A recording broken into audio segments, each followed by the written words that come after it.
Jesus the best clap offering. Come on. Sige po, you may all be seated. Sabi mo nga sa katabi mo, masaya ako, nandito ka. Amen? Masaya ba talaga kayo na nandito siya? Ako, I'm really happy actually because, nandito kayo. Alam nyo, the world's already feeling this. Kung sa palagay nyo, yung sinabi ko na yun na I'm happy that you're here is a statement na para bang casual. Pero let me tell you, right now, sobrang daming tao ang nararamdaman that they felt all alone. Maraming tao, ang feeling nila, walang nagmamahal. Ang feeling nila right now, sa atin parang easy to say it, masaya akong nandito ka. Whoever yung katabi mo, either kamag-anak, kaibigan, kapitbahay, or hindi mo kilala, at least may katabi ka ngayon. There are some people closing themselves on the room, mag-isa, walang kasama, and they felt all by themselves depressed. Kaya yung feeling na naramdaman mong hindi kayo nag-iisa, that is why the church is here telling you, reminding you, na may promise sa atin si Lord. He is our Jehovah Shammah. Will be with us. He will never leave you nor forsake you. Kailangan mag-inculcate yan. Pumasok yan sa isip at puso natin that I am not alone. Kasi madaling maramdaman po yung pakiramdam na yan, na para bang ba't ganon? I felt like nobody is like trusting, believing with me right now. Feeling ko mag-isa ako sa laban. Feeling ko mag-isa lang ako sa buhay. Kahit may kamag-anak, kahit may pamilya. Minsan nga, kahit may asawa, feeling nung iba parang nag-iisa lang siya. That is why it's very important yung statement na masaya akong nandito ka. I want you to know that there are always people na happy pag nakikita kayo. Yung presence nyo lang, minsan, masaya na. Masaya na pag nakita pa lang kayo. Wala pa kayong ginagawa. Nakikita ka pa lang, nagiging masaya na yung mga tao. And I think we should have an attitude like that. Na maging masaya kapag nandyan siya. So, sabi mo ngayon sa katabi mo to, lalimin na natin, I'm happy you're here. Okay? We should be happy na meron tayong mga tao sa paligid natin. Alam niyo yung topic natin ngayon, may mga irritation sa akin pag may nakikita ako ng mga things happening on social media. Kung bakit ang church, they are not really growing. Alam niyo kung bakit? Because still, ngayon si Lord, until now Savior, alam niyo, minsan masaklap ang judge, mga Christians. It's so sad. It's so sad. Actually, napanood ko sa TV na may isang may edad, matanda, na may isang babaeng katabi siya na pasahero sa public utility vehicle, sa jeep. May itsura yung babae, may 3 hikaw, kaya lang may hikaw din sa ilong, at the same time may tato. Alam mo sabi ng lola sa kanya, nag-viral ito actually, na you can watch it on social media, pero alam ko, tinurn down na. Alam mo sabi ng matanda sa kanya, ay bakit ang dami mong tato, hindi ka pupunta ng langit. Tindi, no? Sinabihan siya na hindi siya makakapasok ng langit kasi may tattoo siya. Totoo ba yun? Kawawa naman kami, hindi kami makakapasok sa langit, may mga dami namin tattoo. That's not true, please. Please. Kaya maraming tao right now, aloof sila, they don't want to believe you, kasi kung minsan yung sinasabi mo, kontra dun sa nararamdaman, tandaan nyo ito, people will remember you, hindi sa mga sinabi at saka ginawa mo. Alam nyo kung ano natatandaan sa atin? Ang natatandaan sa atin ng mga tao sa totoo lang, kung ano yung naramdaman nila sa mga sinabi at ginawa mo. Be very careful of what you're going to say and what you will do because yung nasabi, parang ako ngayon, ang dami kong sasabihin, ang dami kong sinasabi, pero hindi nyo naman matatandaan yun eh. Marami kong pwedeng gawin sa inyo, hindi nyo naman matatandaan, pero alam nyo kung anong matatandaan nyo? How I made them, paano nyo naramdaman? How you made them feel sa mga sinabi at ginawa nyo? Paano mo naramdaman? May sinabi sa yung tao, ano yung naramdaman mo sa sinabi niya? Ano yung naramdaman mo sa ginawa niya? So, people will remember you from how you made them feel. Kaya kailangan, maramdaman yun, hindi marinig. Ang pagiging Christians dapat nararamdaman. Kayo ang pinaka-best translations ng Bible. The way we live our life. And right now, alam niyo kung bakit hindi pinipilahan ng church? But konti ang... kasi nga, a lot of churches are empty, especially in Europe. Grabe, ang daming churches, mga simbahan, ang empty. Naging mga tourist spot na lang. Why? Because they never felt really what the gospel is.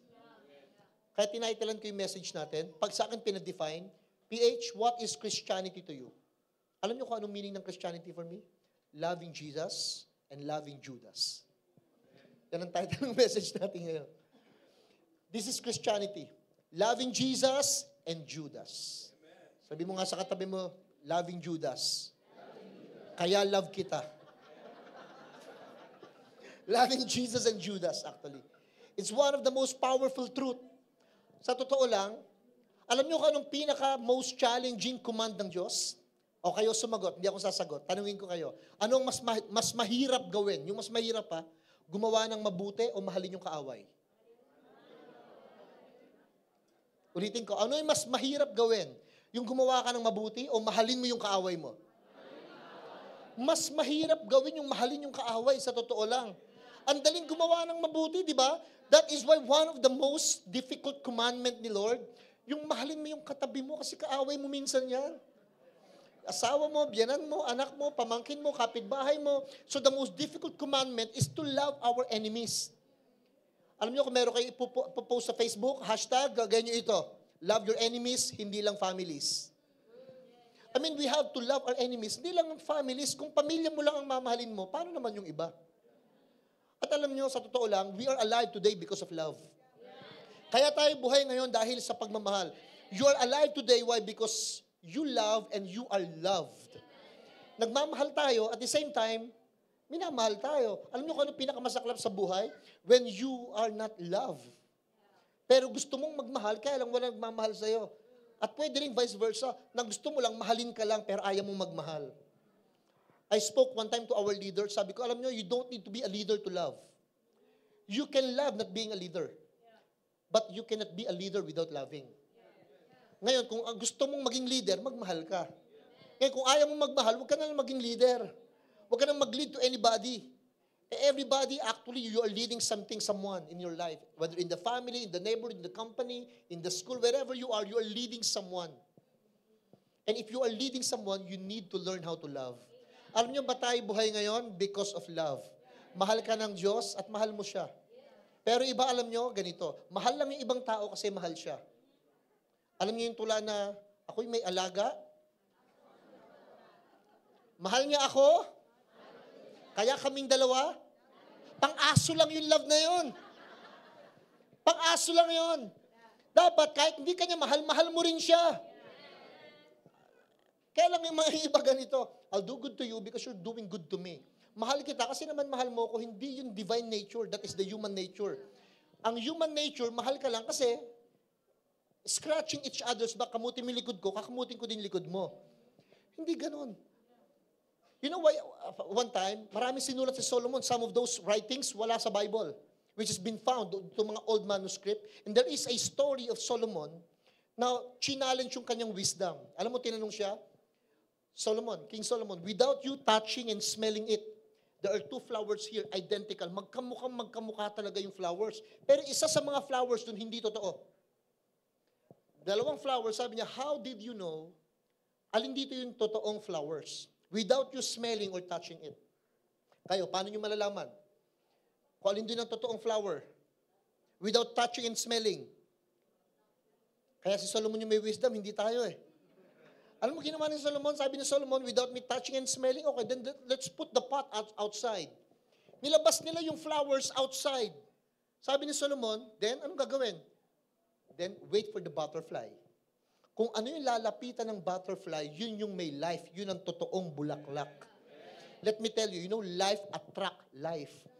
Pag buhay na buhay ka, attractive ka. Pero pag walang kabuhay-buhay yung kapatid mo, walang kabuhay-buhay yung katabi mo, di ba hindi siya nilalapitan masyado. You know why people sometimes attract people? Why? Because they felt alive. Ang lively. Ang sarap niyang kasama. Pwede naman kayong makisama na hindi nakikisama eh. Pwede yun. Pwede. But your life can be an attractions. Yung life, kaya lang paano nagiging attractive ang life? Alam niyo kung paano? When you know how to love and be loved by other people. Pag pinapayagan nating magmahal tayo. Pero ang inuutos sa ating mahalin, sa totoo lang, when he quote yung Matthew chapter 5 at saka Luke chapter 6, those are, Matthew 5 are the Sermon on the Mount. Luke chapter 6 are the Sermon on the Plain. Ano yung sermon ng up and down? It's all about loving your enemies. Yung Matthew 5, love your enemy. Bless those who curse you. Pray for those who hate you. Grabe, no? Tapos nung nasa mountain siya, yun ang preaching niya. So whether you are there up, the message is the same. Whether you're down, the message is the same. Love your enemy. Mamahalin mo talaga yun ang aasar sa'yo. Pag ito tinake natin seriously, maintindihan ng maraming tao what is Christianity all about. Ang daming magaling mag-preach. Alam nyo, I know people, talaga namang he's a good communicator, pero hindi nag-grow yung church. Pero I know someone, he's not a good communicator, hindi siya magaling magsalita, pero ang galing niyang magmahal, ang grow ng church. May mga taong galing magsalita, pero hindi magaling magmahal. So hindi ba hindi ka magaling magsalita, pero at least magaling kang magmahal, for sure, you will attract people. Yung iba, ang galing lang magsalita eh. Di ba? Pero they never talk their walk. Magaling na mag-preach, pero iba naman ginagawa sa buhay. They never even think of the poorest of the poor. Walang pakialam, basta mahalaga siya, masishare niya yung gospel, pero hindi naman napipreach yung gospel talagang totoo kung hindi ka nagiging Jesus to other people. You are the gospel. You are His revival. You are His hands and feet. Tayo mismo yung salita. Kaya nga si Lord siya yung Word of God, pero naging tao eh. Ngayon, yung Word of God na napipreach natin, dapat maging tao. When we preach about forgiveness, nagiging forgiving ka. When we preach about love, nagiging loving ka. Yung iba, ipipreach yung giving, di naman giver. Ipipreach yung forgiveness, pero there's a lot of pain, mga unforgiveness sa puso. Hindi nagiging, yung John 1:1, in the beginning was the Word, and the Word was with God, and the Word was God. Hindi nagiging verse 14. Sa verse 14, the Word became flesh. Alam niyo kung ba ano masaklap ngayon? People are measuring the standards of Christianity. Binabase nila yung standard ng Christianity into this. The measure often used by brethren to the people, kadalasan ganito. Paano mo masasabing isang Christian siya na matured? Paano masasabing isang Christian siya na faithful?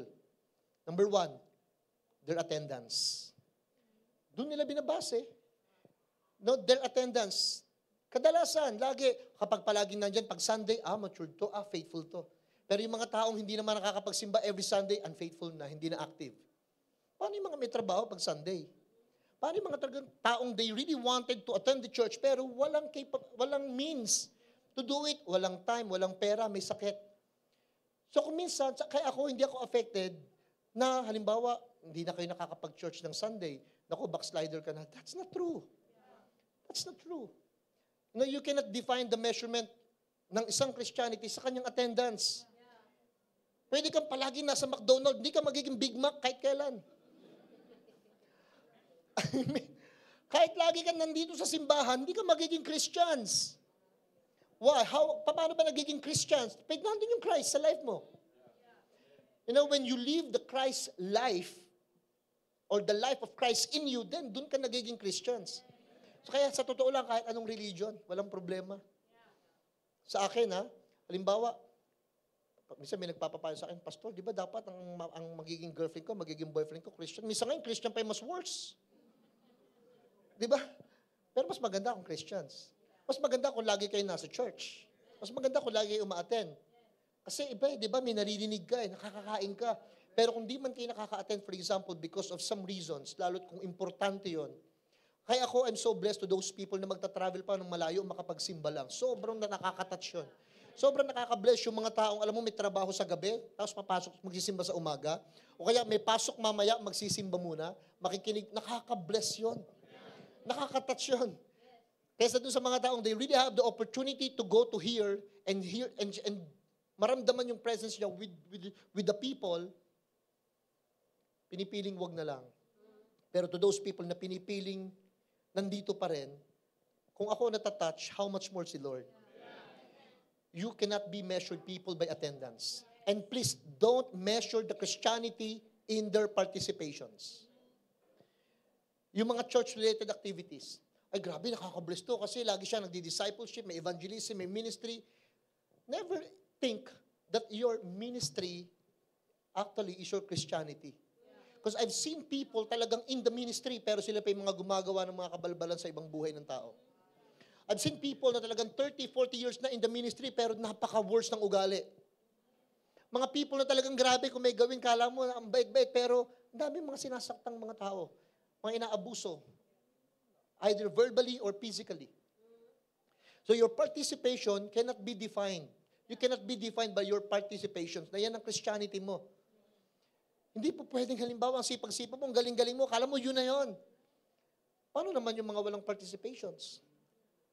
Halimbawa, kung lahat kayo worship team, hindi tayo kakasya dito. Lahat kayo usher, hindi kayo kakasya. Lahat, hindi po pwedeng ganun eh. No, kaya matanggap dapat natin, kayo sa sarili nyo, that God loves you not in what you do, but for who you are. Mahal kayo ng Diyos, ikaw mismo. Sabi mo nga sa katabi mo, ikaw mismo. Ikaw mismo, hindi sa kaya huwag kayong magmamalaki. Halimbawa ako, ay, magmamalaki ako dahil ako yung pastor, ako yung tumatayo, ako yung tatay or leader. Anong pagmamalaki mo doon? Daming responsibility doon. Minsan nga, laki ng gastos mo lalo eh. Diba? I mean, there's nothing to boast about sa participations natin. Ngayon, kung nagpa-participate ka sa mundong ito, good for you. Why? Because we're talking about reward in eternity. Grabe, natural. Alam naman ni Lord John. Kahit naman ako, pag lagi kang base attendance mo, tapos sa participation mo, what I'm talking how God looks at you and what Christianity is all about. Hindi nakabase sa attendance o participations natin sa anumang church activities. Kaya huwag niyo i-condemn yung mga tao, alam mo, nanlalamig ka na. Wala ka man lang ministry, wala ka man lang ginagawa. Don't condemn people on that.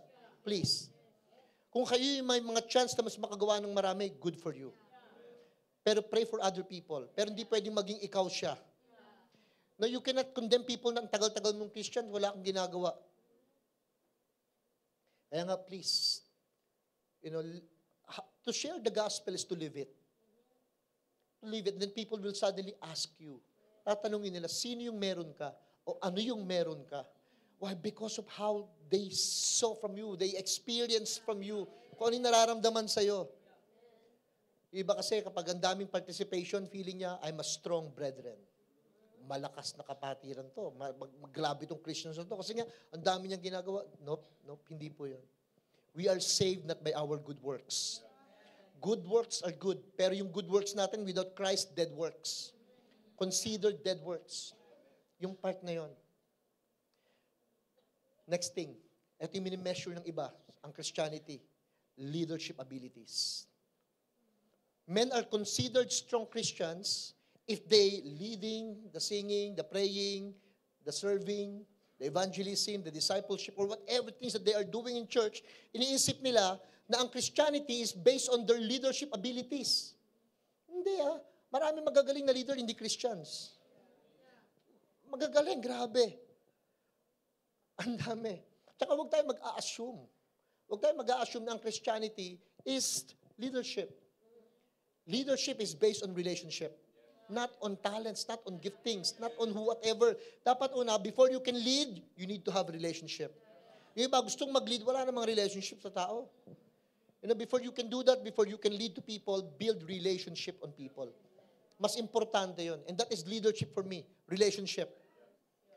Pag gusto mo mag-lead, mag-build ka ng relationship sa Kanya. No wonder why Jesus came to have relationship with people.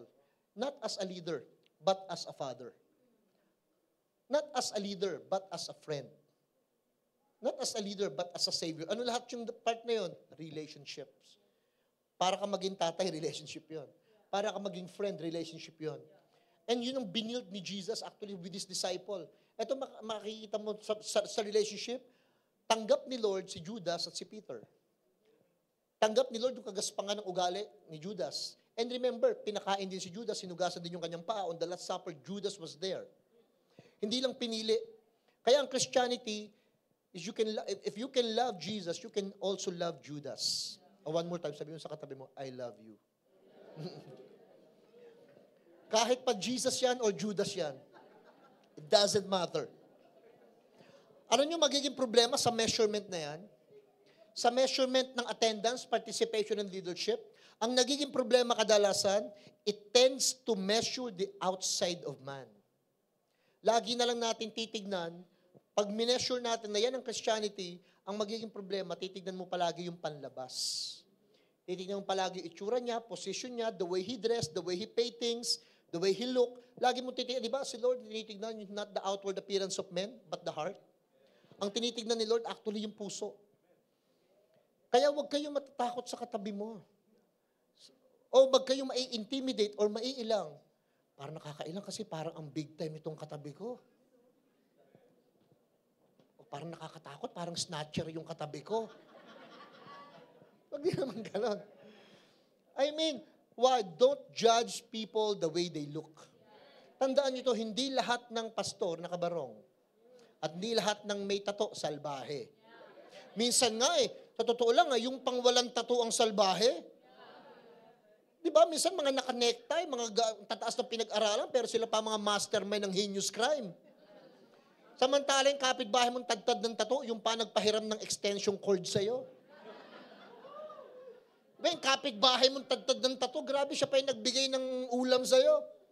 Pero yung kapitbahay mong yaman-yaman, may kotse sa tapat, hindi ka man lang maalala. Don't judge people based on their look. Wag. People can do all the things and still spiritually destitute on the inside. Maring ang dami mong ginagawa ng mga bagay na pwede ma-impress ang tao, pero empty ka pa rin sa loob. Kasi ang Christianity, it's not what you do. It is who you have inside. It's Christ in us. Doon tayo unti-unting nababago. Kaya ang Kristyanismo, sa totoo lang, hindi paggawa ng tama.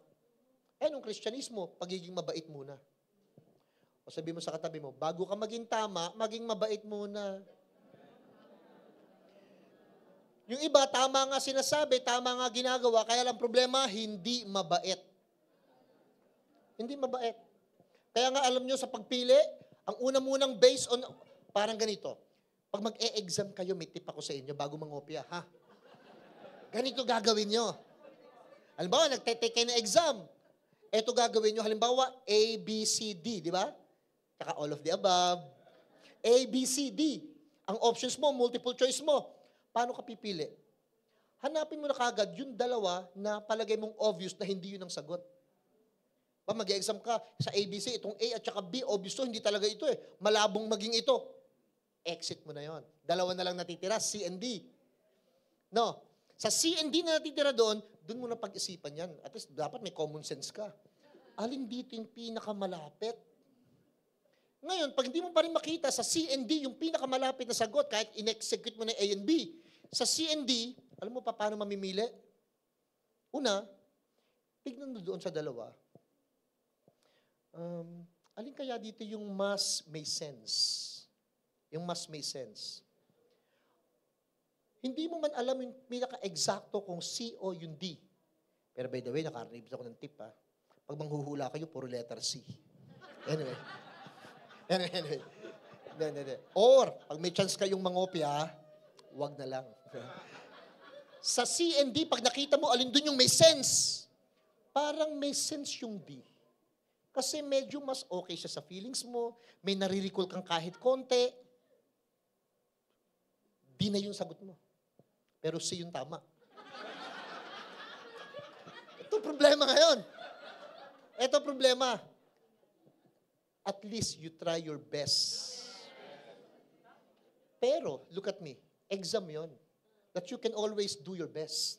Pero when it comes to relationship with people, alam nyo, hindi option yung maging alin doon yung pinaka-the best na tama. Pagdating sa people, para hindi ka magkamali, lagi mong option and choices, maging mabait na lang ako. Hindi mo man alam kung ano, sino ba tama sa amin dalawa? Ano ba yung pinanggagalingan niya? Maganda, just be kind. Why? You can never get wrong pag magiging mabait ka. Walang ibubunga ng masama ang paggawa ng mabuti at pagiging mabait. At least kung hindi nakaka-overdose yung kabaitan. Di ba? Minsan, mapagsasabihan kang martir o tanga, ba yan, tanga-tanga mo naman. Only rice pwede, only tanga, wag. Pero at least, naging kind ka. Naging kind tayo. Why? The problem with the measure ng participation, attendance, and leadership, una, it tends for you to measure the outside. Ito yung pangalawa. It tends to neglect the multifaceted nature of the body of Christ. Pag minimeasure mo yan, you know what happened? Nababaliwala natin, nakikita natin, akala natin ang church mas marami, mas tama. Look at me. Hindi komo marami, tama Hindi komo ang dami-dami nyo, tama. Minsan kung sino nga yung konti, yung pa yung tama So, wag nating i-neglect yung uniqueness ng bawat isa. Wag nating i-neglect yung mga, alam mo yung mga uniqueness ng bawat churches. Iba-iba talaga yan. Iba-iba. And the confidence of our church is not based on its size. It's always based on the faithfulness. At ang isang tao, ang basis ng success niya, hindi yung pera, damit, title, or whatever. Ang basis ng success ng tao, alam niyo kung ano? How many people still love him? Gaano karaming tao yung nagmamahal sa'yo? That's the basis of success. Kesa ang dami mong pera, pero puro namang galit sila sa'yo. Ikaw nga yung na-promote, pero lahat naman sila asar sa'yo. Hindi pa rin sa success. Why? How many people love you? How many people still respecting you right now? Nandun yung success. Kaya huwag niyong i-judge ang isang organization, religion, family based on numbers. Wala doon ang truth. Huwag mo tignan din yung kayamanan ng tao based on money. Pinag-usapan natin yung 5 wealth nung Sunday. Financial wealth, physical wealth, social wealth, time wealth, and spiritual wealth. So maraming wealth, hindi lang pera. Ha? Kaya huwag mo siyang ibe-base doon. Yung part na yon. Titignan mo yung mga yung wag mani-neglect yung kaibahan ng bawat isa. Ang Christianity, alam nyo kung ano? Halimbawa, hindi siya nagtatangs, hindi siya nagtataas ng kamay, hindi siya jumping up and down ng worship. It's okay. Kami, pastor, tumatalon, naka-wheelchair ako eh. Paano magtatatalon-talon ng gusto mo yun? Hindi naman pwede yun, di ba? Pastor, kami nagtatangs. Pipi yun eh. Paano magtatangs yun? Gagawin, lalabas niya lang yung tang, ang gagawin nun. Kasi nga, judgmental. Kailangan dapat ganito ang Christian, kailangan ganito, kailangan ganyan. Hindi. Hindi nga, minsan, sa amin, church namin, naka-aircon. Kami wala. Judge mo ba yung ang hirap ng church nila, wala silang aircon. Nandun sila sa Antarctica, paano mag-aircon yun? Church nila nasa igloo, mag-aircon ka pa ba doon? So, hindi aircon ang basehan ng church. Hindi dami ang basehan ng church. Alam nyo, ang growth ng church, not on how many people sitting there, but how many lives are transformed.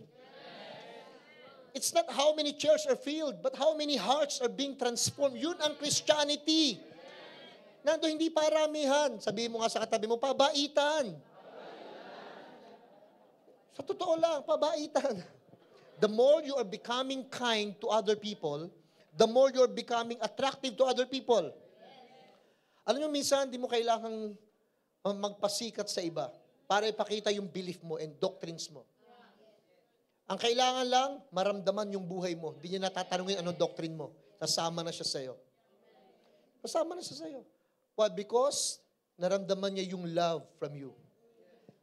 Because of all this measurement and tendency, nagagamit natin ito as a measurement or as a potential para mang-judge at mang-condemn.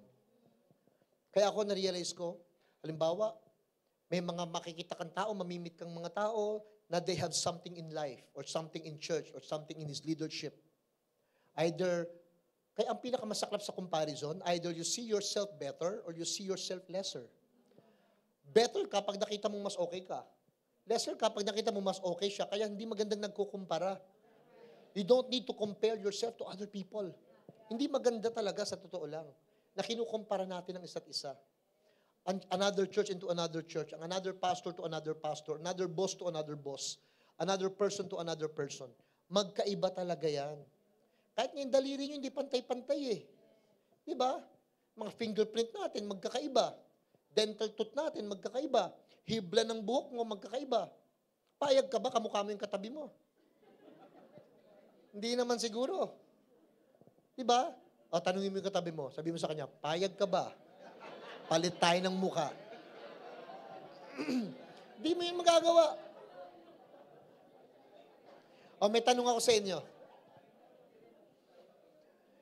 Nung nakaraan, topic natin, self, sarili, kalaban ba o kakampi? No, kaaway ba o kakampi yung sarili? Ngayon naman, pag-usapan natin yung kaaway mo. Not yourself this time, pero yung ibang tao naman. Who is actually your enemy? Sino ba talaga yung kaaway natin? Siyempre, alam niyo kung sino kaaway mo. Una, those people who speak ill about you, those who curse you. Anyone who curses you, yung talagang busit na busit sa'yo. Asar na asar sa'yo, lagi ang sasakit ng sinasabi sa'yo. Sinusumpa ka, those considered enemy.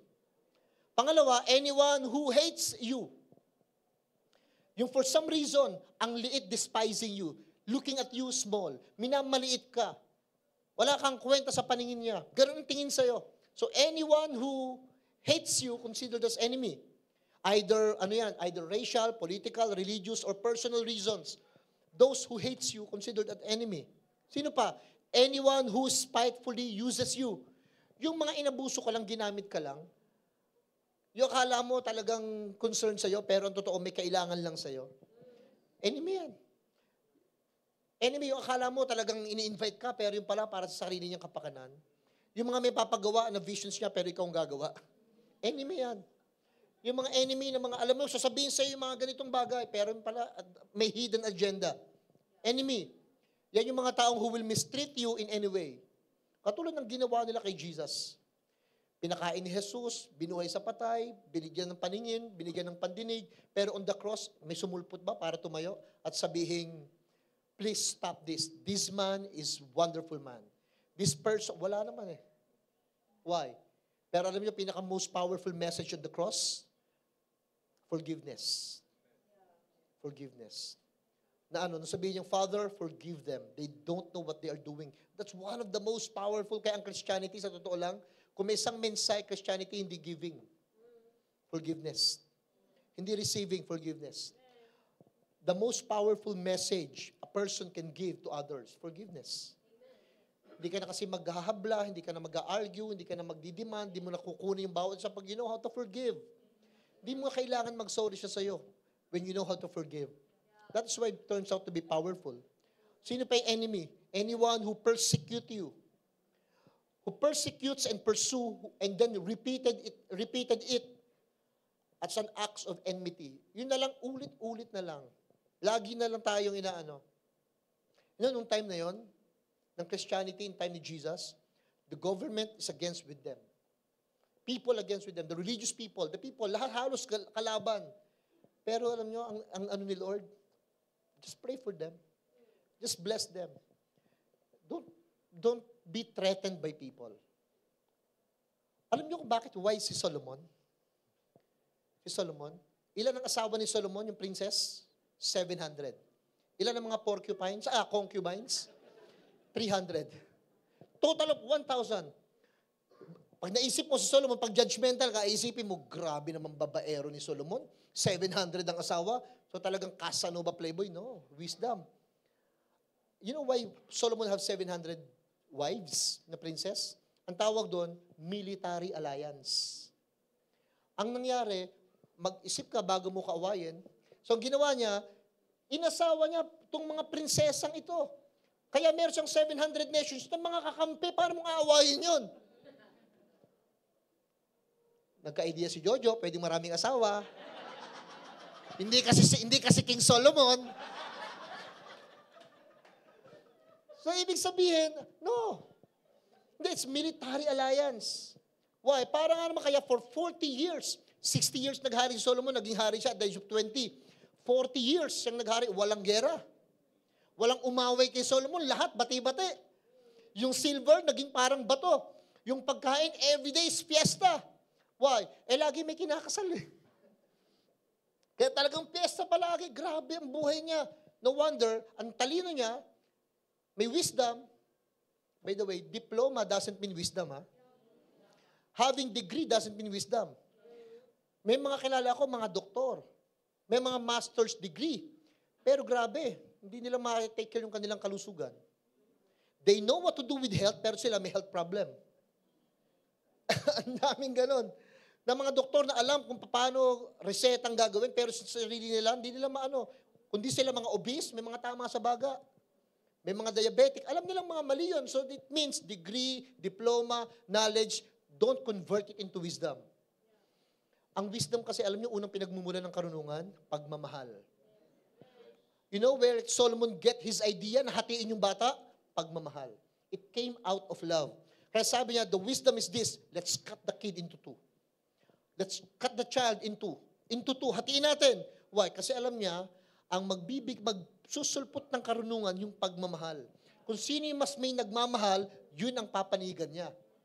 Kaya ang wisdom, alam niyo kung pinanggagalingan ng wisdom? Love. Ang pinanggagalingan ng knowledge, experience. Ang pinanggagalingan ng information, studies. Pero ang pinanggagalingan ng wisdom, love. Doon yun nagmamalasakit ka sa tao kaya nagagawa mo yung tamang desisyon. Nagmamalasakit ka sa isang tao kaya minsan kahit wala ka na nagbibigay ka pa. Minsan kahit hirap ka na nagpapatawad ka pa. Kasi ang wisdom doon, ba't ko kukonsumihin yung sarili ko? Andito to. Why love your enemy? Let me ask you a question. Why love your enemy? Enemy nga.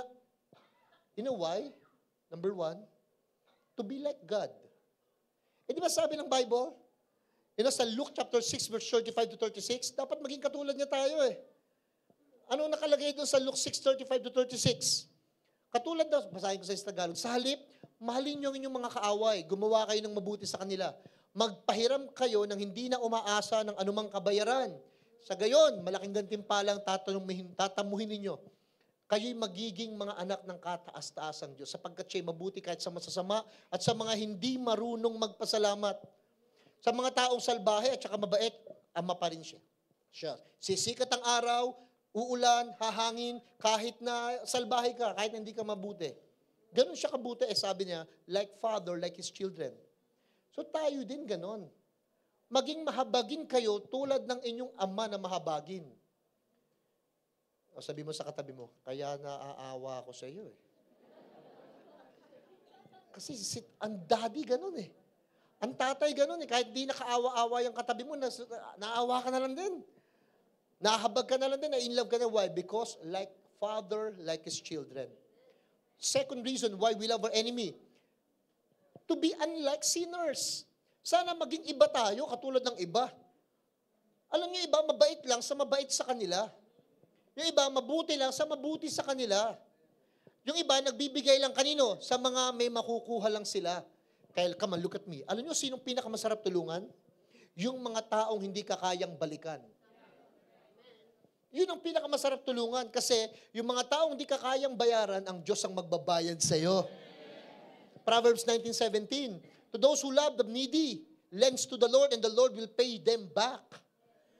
Kaya alam nyo, pag may mga tao kayo, tutulungan nyo. Iba, alam nyo, kaya tutulungan kasi alam niya, pagbawi ko, ako naman ang hihingi ng tulong.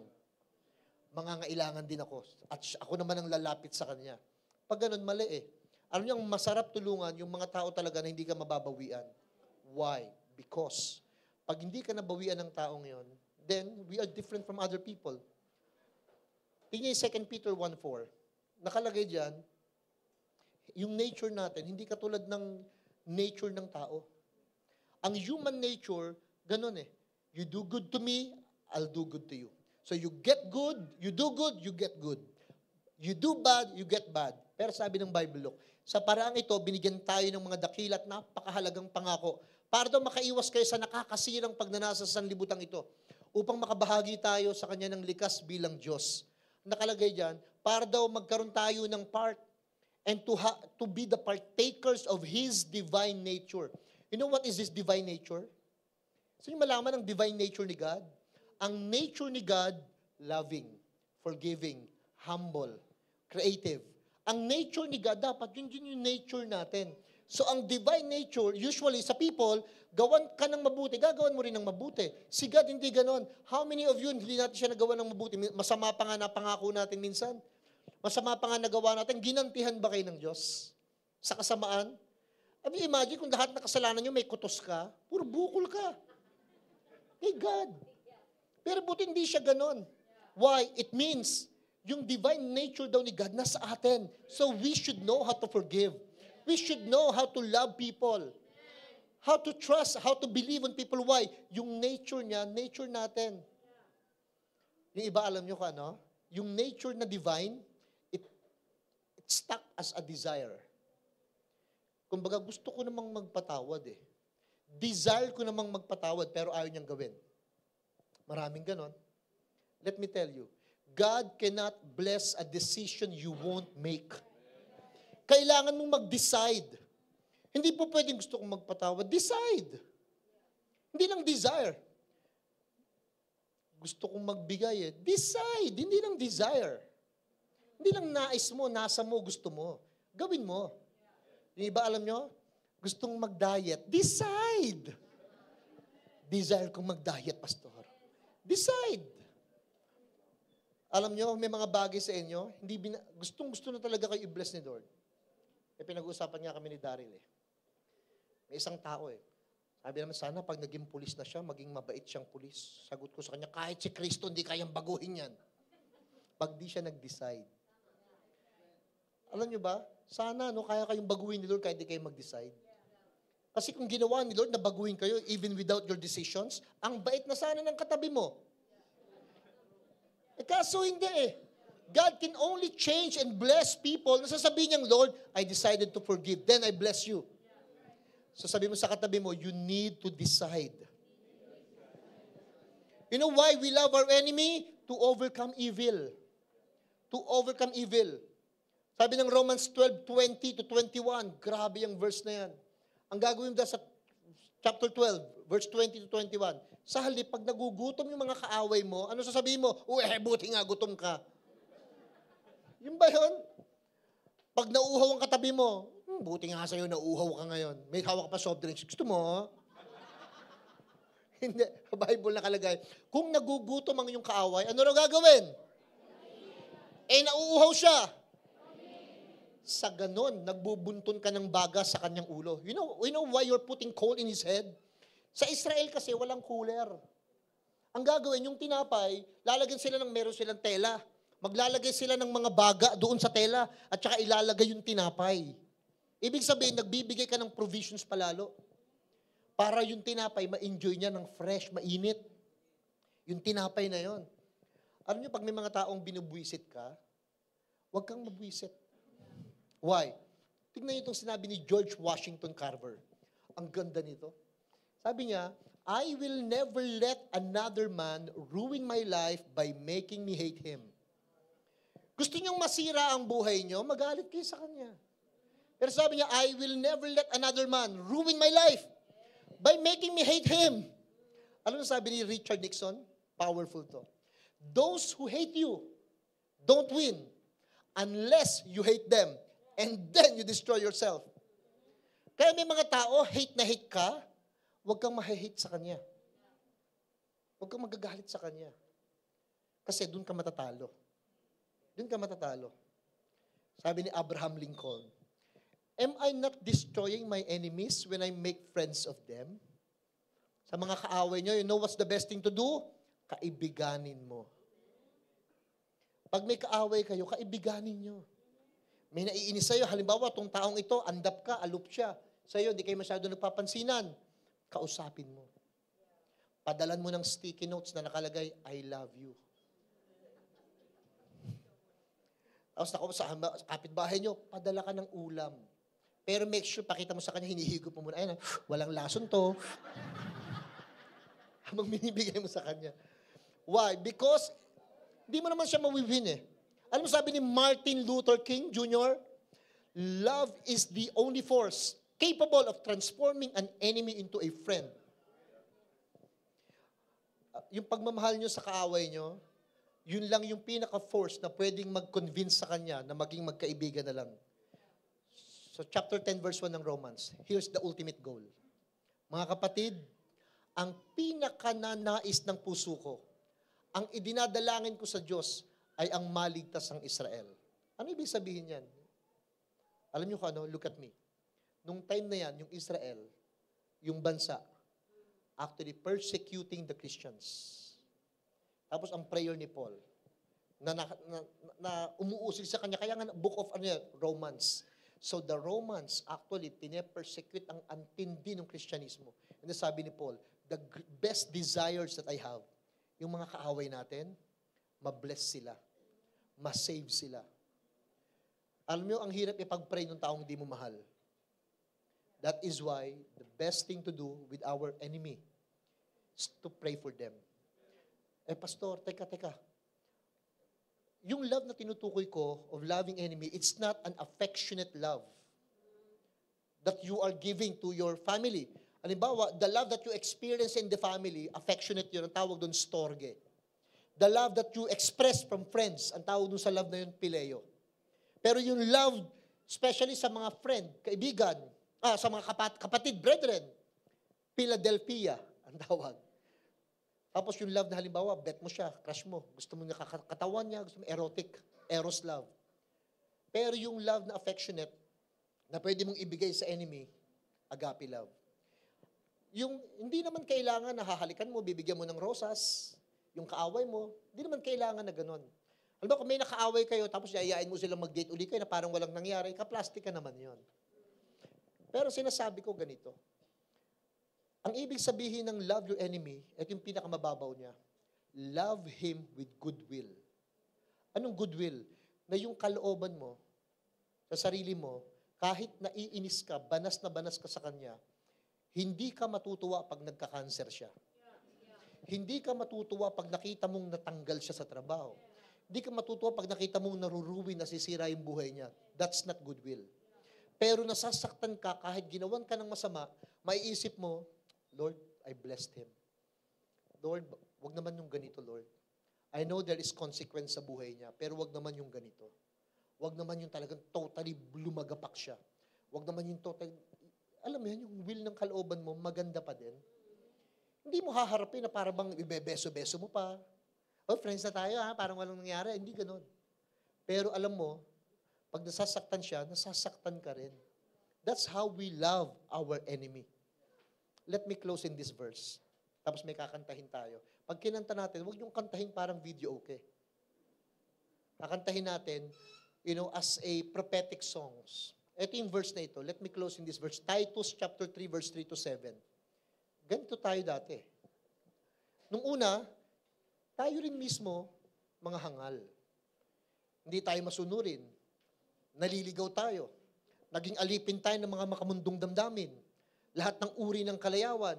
Naghari sa atin yung masasamang isipan, mga pagkainggit. Kinapuotan natin din yung iba. Sila din, kinapuotan din nila tayo. Ganyan tayo dati. Pero, nung mahayag yung kabutihan at pag-ibig ng ating tagapagligtas, something happens. May nagbago. Yung dating ikaw, may nagbago. What happens? Niligtas niya tayo. Hindi dahil sa mabubuting gawa, kundi dahil sa kanyang habag sa atin. Niligtas niya sa pamamagitan ng Espiritu Santo, hinugasan niya tayo nung pinanganak tayong muli. At nung magkaroon tayo ng panibagong buhay. 6. Ito yung masaganang pinagkaloob ng Diyos sa atin ng Espiritu Santo sa pamamagitan ni Jesus na tagapagligtas natin. Last verse. Para daw maging matuwid tayo. Sa pamamagitan ng kagandahang loob ng Diyos, may pinamana sa atin na yung mana na yon, aasahan natin hanggang ngayon, hanggang sa buhay na walang hanggan. O ito yung pinaka-conclusions. Look at me. May maiinis sa inyo at may kakainisan kayo. Pero as long na you know how to love people, as long as you know how to forgive, how to understand, you will really enjoy this life. Simulan yung tignan na ang Kristyanismo, hindi lang pagmamahal sa Diyos, pagmamahal din sa mga kaaway natin. You need to fall in love with Jesus, but decide to fall in love with Judas. Same people that hurts Jesus, He loves. Hindi madali, no? Hindi madali. That's why we need His love. Hindi madali. That's why we need His forgiveness. That is why we need His righteousness. Because hindi madali. So, as we pray today, I want you to make a decisions today. Gawa kayong decision ngayong araw pong ito. Lord, whoever people that's hurting me, disappointing me right now, or irritating me, hindi naman poot galit hinanakit, pero naiirita ako sa kanya. Why don't you start to fall in love with him or with her by praying? Dahan-dahan tayo tumayo. Let's sing this song. Ang title niya, Hindi Nagbabago. Kailangan natin to. Kailangan natin itong lahat. Lahat naman nagbabago, tandaan nyo. Lahat po nagbabago. Come on, let's sing this song. Ang lahat ay nag-iiba, tulad ng himig ng kanta. Biglang luluha kahit na nagsasaya. Ang rosas ay natutuyo, pangarap ko'y nabibigo. Maging lakas ng puso. Maging lakas ng puso ko'y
pagkahapon at sa habang panahon, ikaw lamang ang Panginoon. Di nagbabago. Di nagbabago, di nagkukulang ang iyong pag-ibig na sa akin ay laan. Di nagbabago, di nagkukulang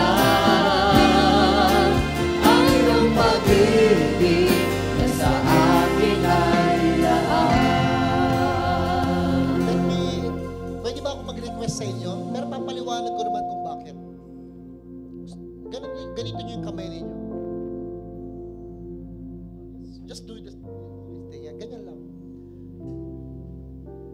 Ngayon, pagtagal-tagal, yung ganyang posisyon ng kamay ninyo, you can stretch it like this. Pero wag muna. Ganyan lang muna. Dalawang ibig sabihin kasi niya. Why we lift up our both hands? Two reasons.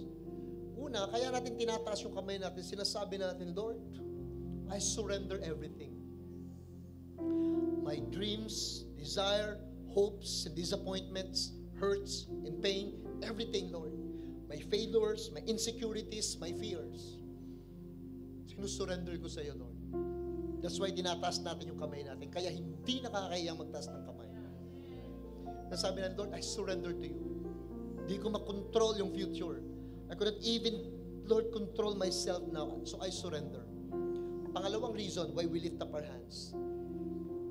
Because we want to receive. Lord, I want to receive forgiveness. I want to receive healing. I want to receive more of your love.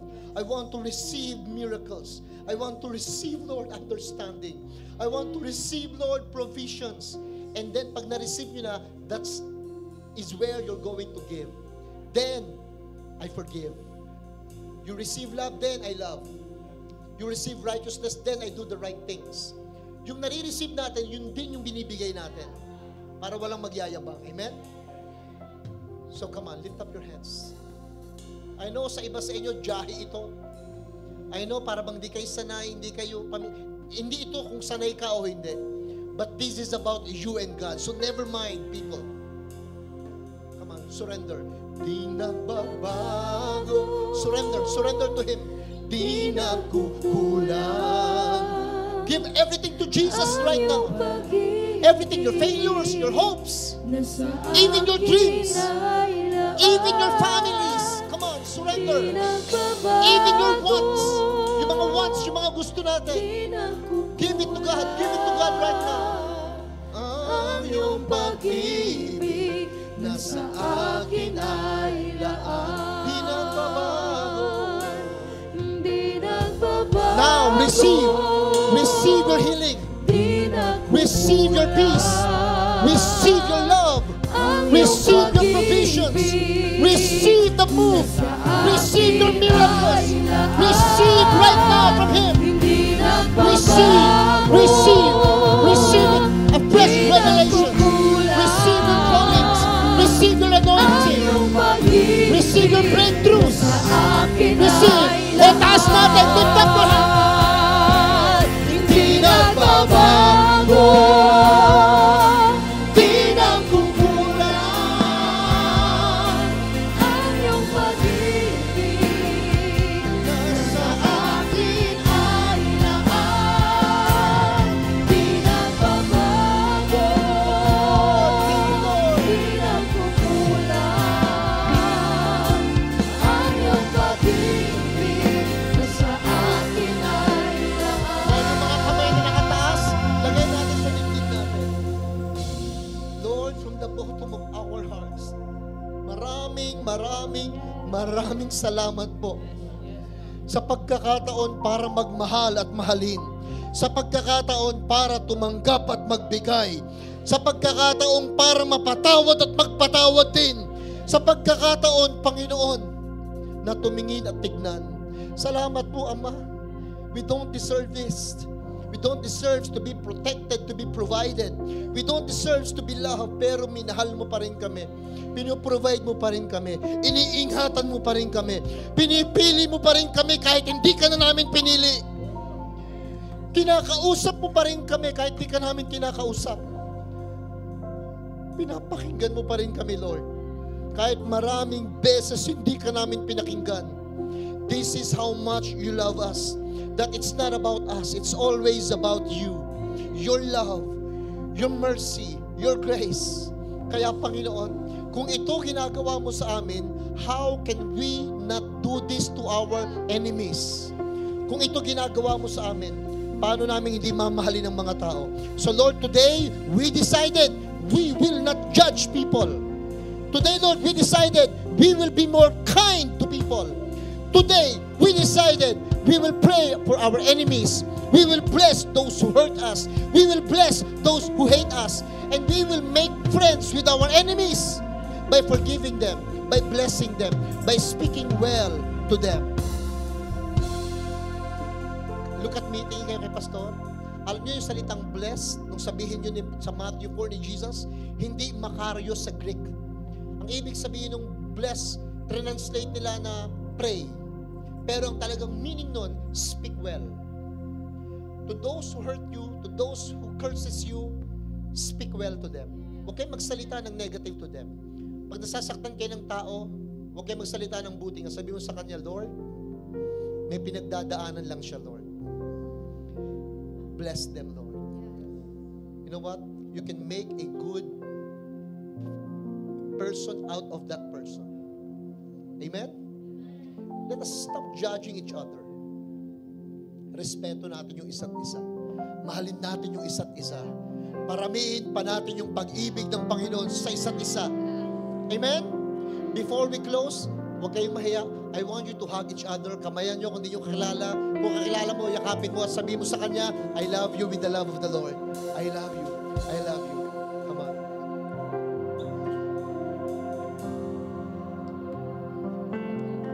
Di nagbabago, di nagkukulang ang iyong... Come on, kamayan natin isa't isa. Kamayan natin. Sa akin ay lahat. Kamayan natin isa't isa. Di nagbabago, di nagkukulang ang iyong pag-ibig. Sa akin ay lahat. Di nagbabago. Come on, shake somebody's hand. Shake somebody's hands. Shake it. Ang iyong pag-ibig sa akin ay